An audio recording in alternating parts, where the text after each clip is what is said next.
Malaysia మంత్రి చాలా కీలకమైనటువంటి, సంచలనమైనటువంటి, వివాదాస్పదమైనటువంటి కామెంటు చేశారు. అంతర్జాతీయంగా దీని మీద పెద్ద ఎత్తున చర్చ జరుగుతుంది. దానికి కారణం ఏంటంటే, ఉద్యోగం చేసేటువంటి వాళ్ళు పని ఒత్తిడికి గురై అనేక మంది గేలుగా మారిపోతున్నారు అనేటువంటిది ఆయన ఇచ్చినటువంటి స్టేట్మెంట్. ఎక్కడిచ్చారు? పార్లమెంట్‌లో ఇచ్చారు. పార్లమెంట్‌లో ఆయన ఆన్ రికార్డ్ ఇచ్చినటువంటి స్టేట్మెంట్ ఇప్పుడు ప్రపంచవ్యాప్తంగా చర్చనీయాంశంగా మారింది. దానికి కారణం ఏంటంటే, సాఫ్ట్‌వేర్ ఉద్యోగులు ఒత్తిడికి గురవుతున్నారు అనేది చాలా కాలంగా వినిపిస్తుంది. ఆత్మహత్య ప్రయత్నాలు చేస్తున్నారు. అలాగే ఫర్టిలిటీ ప్రాబ్లం కూడా వాళ్ళకి ఎక్కువ ఉంది. ఇవన్నీ కూడా హాస్పిటల్స్‌లో వైద్యులు చెప్తున్నారు. నిన్న కాక మొన్న ఒక వైద్యుడు చాలా క్లియర్‌గా ఆయన ఇంటర్వ్యూలో కూడా చెప్పడం జరిగింది. సాఫ్ట్‌వేర్ ఉద్యోగుల్లో అనేక సమస్యలు వస్తున్నాయి. వాళ్ళకి ఫర్టిలిటీ ప్రాబ్లం ఉంటుంది. పని ఒత్తిడి ఉంటుంది.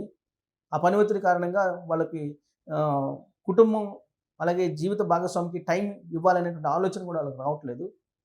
ఇవన్నీ ఆయన డాక్టర్ చెప్తున్నారు. ఇంటర్వ్యూ కూడా వైరల్ అయింది. ఒక డాక్టర్ చేసినటువంటి interview, Hyderabad doctor. So software ఉద్యోగంలో సెక్స్ మీద వాళ్ళకి ఇంట్రెస్ట్ తగ్గుతుంది. శృంగారం చేయాలనే ఆలోచన కూడా రావట్లేదు. దానికి కారణం పని ఒత్తిడితో పాటు రేడియేషన్ ఎఫెక్టు, పొల్యూషన్ ఎఫెక్టు, ఇంకా రకరకాల సమస్యలు వాళ్ళకున్నాయి. ఆ కారణం చేత వాళ్ళు శృంగారానికి దూరం అవుతున్నారు. అసలు పెళ్లి అవసరమా అనేటువంటి పరిస్థితికి వాళ్ళు వెళ్ళిపోతున్నారు అనేటువంటి విషయాన్ని డాక్టర్ చెప్తున్నారు. ఎందుకంటే ఆయన దగ్గరికి వచ్చేటువంటి క్లయింట్స్ అంతా కూడా సాఫ్ట్‌వేర్ వాళ్ళు ఎక్కువ ఉన్నారంట. సమస్యలన్నీ ఇవేనంట. సాఫ్ట్‌వేర్ వాళ్ళకి ఎక్కువ మందికి, అందరికి కాకపోయినా ఎక్కువ మందికి ఆయన దగ్గరికి వచ్చేటువంటి రోగులు అందరికీ కూడా సమస్య ఇదే. అంగస్తంభన, శృంగార కోరికలు లేకపోవడం, ఇవన్నీ వస్తున్నాయని చెప్పి ఆయన చెప్తున్నారు. అసలు ఇంటికొచ్చి బెడ్రూమ్‌లోకి వెళ్ళడానికి కూడా ఇష్టపడినటువంటి వాళ్ళు అనేక మంది ఉన్నారు అని చెప్పి ఆయన తన ఇంటర్వ్యూలో చెప్పడం జరిగింది. బహుశా దాన్ని కొంచెం అందరికీ అర్థమయ్యేటట్టు, లేదంటే ఇంకొంచెం నెక్స్ట్ స్టేజ్‌లో చెప్పాలి అనేటువంటి ఉద్దేశంతోటే మలేషియా మంత్రి చెప్పాడేమో. ఆయన ఏమంటున్నాడు?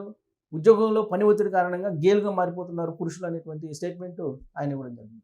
ఇది పెద్ద చర్చనీయాంశంగా మారింది. వాస్తవంగా కూడా ఇంతకుముందు 21 పెళ్ళిళ్ళు చేసుకునేవాళ్ళు.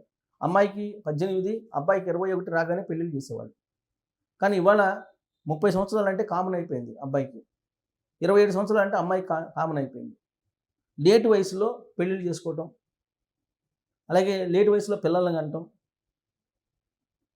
దానికి తగ్గట్టు ఒత్తిళ్లు పెరగటం, ఖర్చులు ఎక్కువైపోవటం, సామాజిక అంశాలు అనేకం చుట్టుముట్టడం, ఇవన్నీ కూడా సమస్యలు అని చెప్పి చెప్తున్నారు.